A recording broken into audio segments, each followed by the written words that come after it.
Tomorrow night, a major milestone. Father Maloney's Boys and Girls Haven here in Louisville celebrates its 60th anniversary. And of course, we've brought you many stories over the years about how the volunteers and staff there have truly made a difference in the lives of local kids who just need a little help and encouragement. Tonight, Wave 3's Connie Leonard takes a special look at a big success story. James Jones is making a visit to his old stomping grounds, and the skills are coming right back. Come on. What the foot looks like. Yeah. This good trip down memory lane for the 25-year-old comes inside the well-known white equine barn at Boys Haven. For me, it's home. 11 years ago, it's where James found the stability he was yearning for. It's the better part of my life that I know. It's kind of one that I want to be a part of for the remainder of my life.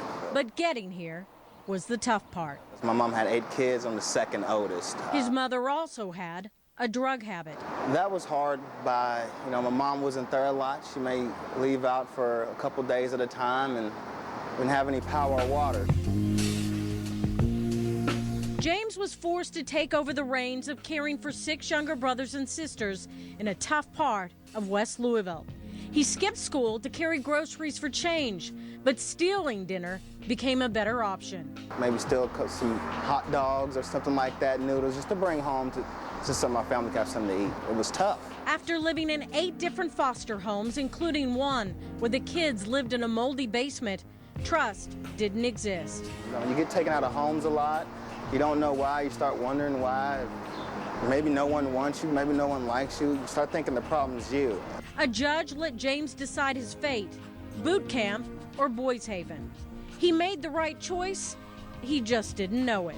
When I first got here, I was 14, and I really didn't want to be here. Boys Haven volunteer and retired Louisville police officer Jay Wilkinson had plenty of experience with troubled teens.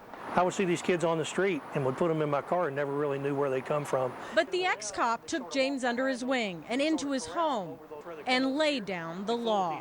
While he was catching up, while all the other kids were on Easter break, James was out there working on Algebra 2. He's pretty much like the sheriff, I want to say. He's kind of like the father that I never had.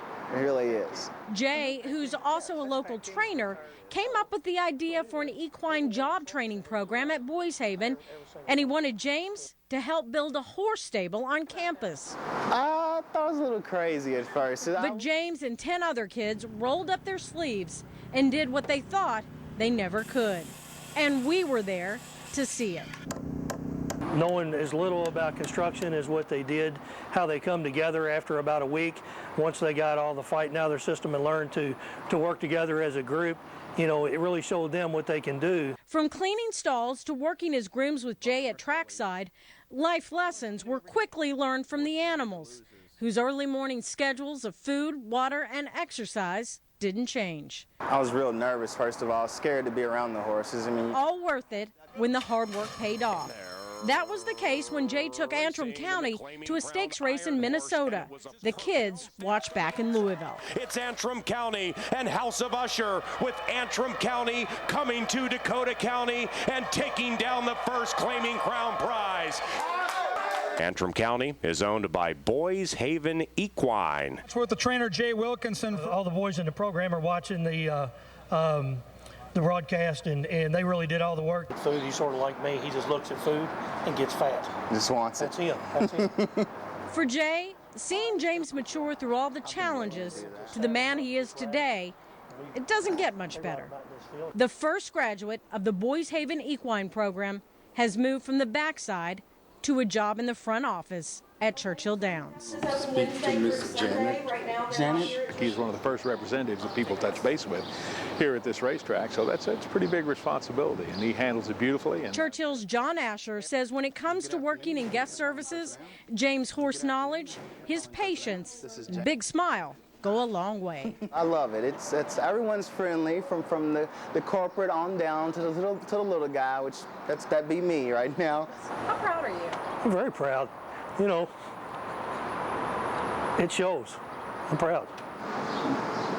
Being around a lot of people that didn't want anything to do with me, whether it's being my own parents or not, coming here and someone actually caring, it made me feel important and like I really had a purpose. And they love him at Churchill Downs almost as much as at Boys Haven. He is walking proof that Father Maloney's motto, "Don't ever give up on a child," is alive and well today.